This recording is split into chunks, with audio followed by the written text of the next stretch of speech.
Hey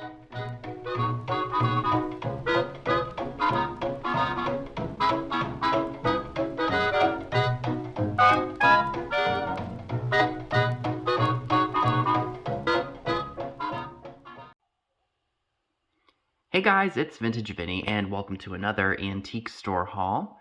Everything we're going to be looking at today came from one of my local antique malls here that I love to go to from time to time. I can usually find some pretty good things for pretty good prices. So without further ado, let's go ahead and get started. These first two items are actually not from an antique store. They are from eBay. I bought them, probably back in December. That just shows you how long it's been since I've bought these. This lady planter piece was actually only $1 off eBay. Now, granted, I did have to pay about $10 to ship her, but she was only $1, and she's pretty clean.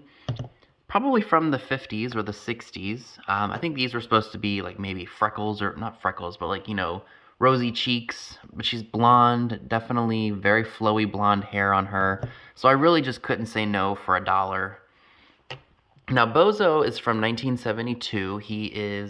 I don't know if he's supposed to be a marionette or something like that, because I was going to probably maybe restuff it with something just to get him to sit upright. So I wasn't expecting that, but again, I've had him for several months, and it was only a $2 investment, and it didn't cost much to ship him. So I'll see what I will do with him.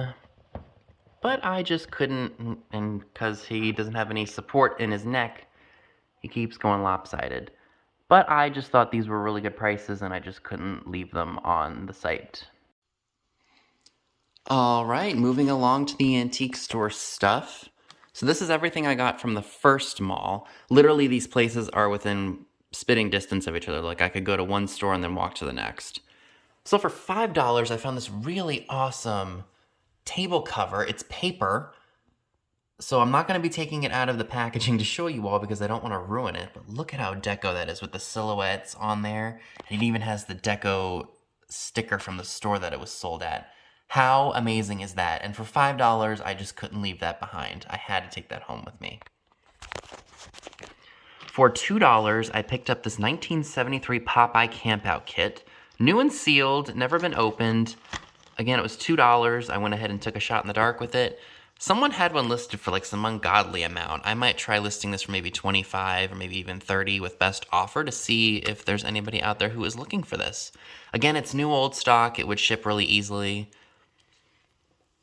This was a really good find. This is a Fenton coin dot. It's like a little cruet or pitcher. I paid $12 for it. There's something about Fenton coin dot that I really, really like. Maybe it's just the style of it, or it's just different. Nothing I've seen, or nothing that I've, before watching a bunch of you all who do the glassware. It's just something I never paid attention to. But Fenton coin dot glass, there's some, like I said, something about it I like a lot. This came out of a clearance booth. This is just a noisemaker. It's kind of like toys, like toy soldiers. We got a bun on there. Just a fun little piece. Got a little bit of damage on the mouthpiece here, but I don't expect anybody to play with this. These are just probably for display nowadays. I think I got that for $2, so I'll probably ask $5 or $6 for that. So this was a really, really good pickup here. This actually I paid up for. This was $14. This is a Fenton Blue Opalescent bamboo-handled basket. And the reason that I paid $14 for it was because it came from a gentleman who had been buying things from my grandmother for years and years. As you all know, she did pass in 2011, but she did sell a lot of things to him, and so I don't mind if it's something that I really, really like, or I know I could probably sell for more than what he's asking. I will pay his prices because he's somebody who's done business with my family for many years. So I did give him $14 for that, and I think that was a fair price for something like this, don't you? And the last item from this shop, I don't know if it's vintage or not. I thought maybe it was an ashtray because of the little divot right here, and it almost feels like you could rest a cigarette on there. I haven't done any research on it to see who makes it, or if it's actually old or Murano, or I really don't know, but I really liked the black and the purple swirls in here. So I just couldn't leave that behind, and that was $10. Something I took a shot in the dark on. Here's the bottom. But I just thought that that was really, really cool. The black and the purple definitely kind of have like a mid-century, like early, maybe mid-1960s vibe to me. So that was really cool, and that was everything that I got from the first shop. Okay, so from the next mall, these are the very first two items that I was able to find. I got the Memoir Unsinkable Debbie Reynolds. I believe that book was featured in the biography that they did on her back in the mid 90s. So anytime that I see a book in one of those biography shows that they did, I'm like, let me keep my eye out for it to see if I can find it. And lo and behold, I did, and I paid $4 for it. Now this piece right here, I know that Tammy from Vintage Uprising, Texas has sold before, or something similar to it. This, I believe, was $5. This is a Yukago bird on a branch, almost like a little serving tray. I think it's made by Yukago, because hers looked very similar to mine. And this reminds me a lot of Ariana, the Withering Cottage. It just looks like something she would have in her home. So that was a really fun piece. The next group of fun items that I would like to share with you all are these. So this is a Lefton Holly Leaf Christmas boot. I think that may have been $2 or $3. I can't remember off the top of my head because this antique mall takes their prices off.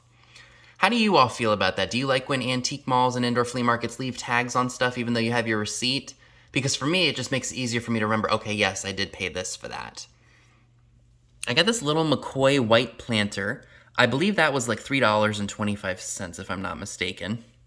This little guy is really fun. It is a bunny, and it's a straw. I think I paid maybe $2 or $3 for it.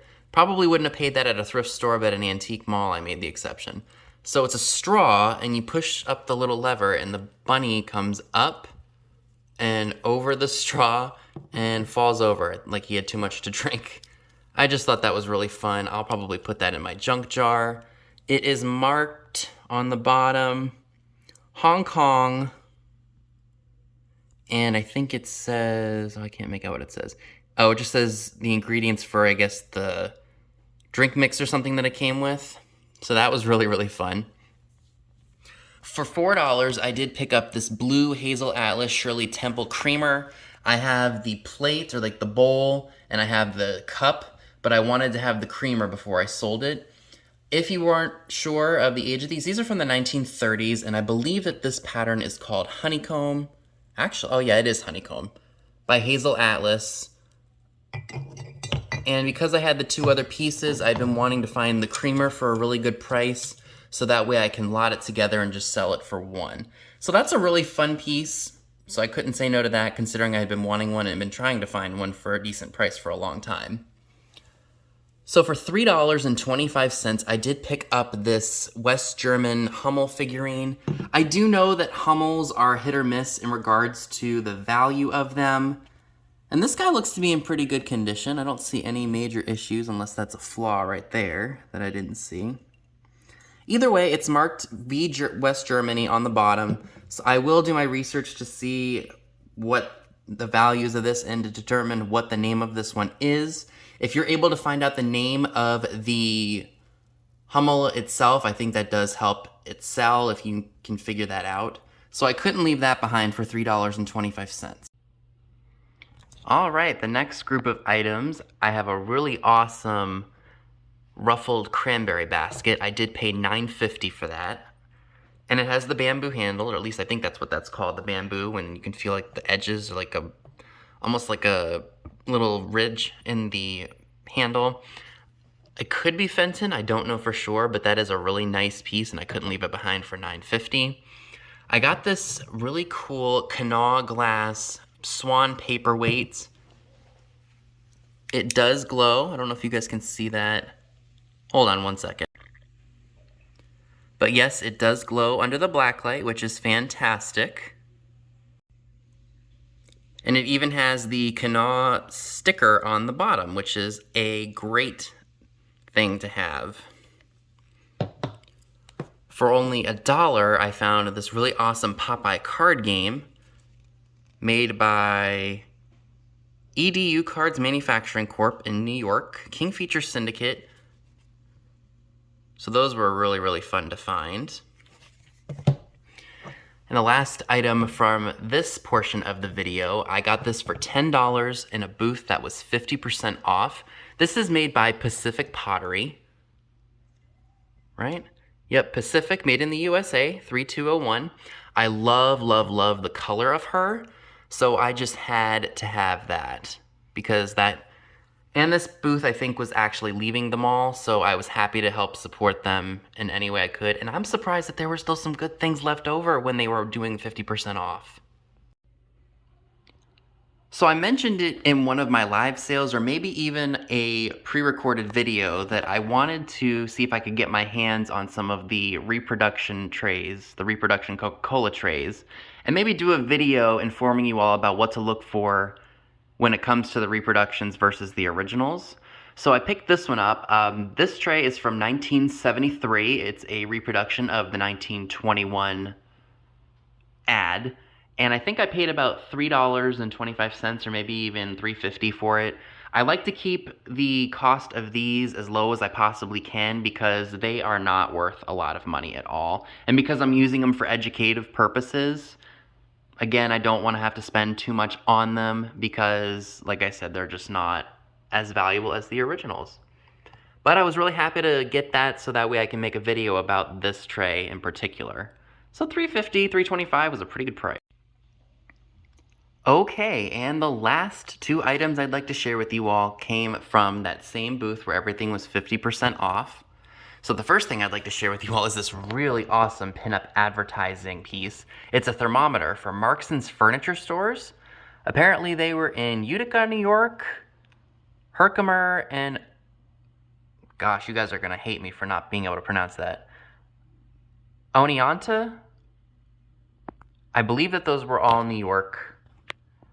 And it's from 1947. It's a Jules Urbit print of a beautiful girl. And there is a thermometer in there. I got that for $5, y'all. I could not leave that behind for $5. I probably would have bought it for $10, but I was really happy to be able to get it for $5. Now this is a really cool TV lamp that I've never seen before. It's a fireplace. There's a fiberglass shade on the back to make it look like there's a flame when you have it lit up. And it did have a spot for flowers or for anything you wanted to put in there. That was also $5. It does need to be rewired, or actually it needs a whole new leg kit because it didn't come with it, but I really liked the look of it and I thought that $5 was definitely worth that. So folks, that is everything that I would like to share with you all today. Let me know down below in the comment section, what were your favorite items from this haul? So that's all I have for you today. Be sure and give this video a big thumbs up, leave a comment below, subscribe if you haven't already. Be sure and click the bell next to the subscribe button if you'd like to get notified when new videos are uploaded. Be sure and check me out on Instagram, the link to it is down below as well, where you will see pictures of items to come in future haul videos. Thanks so much for watching, and I'll see you all soon. Bye guys!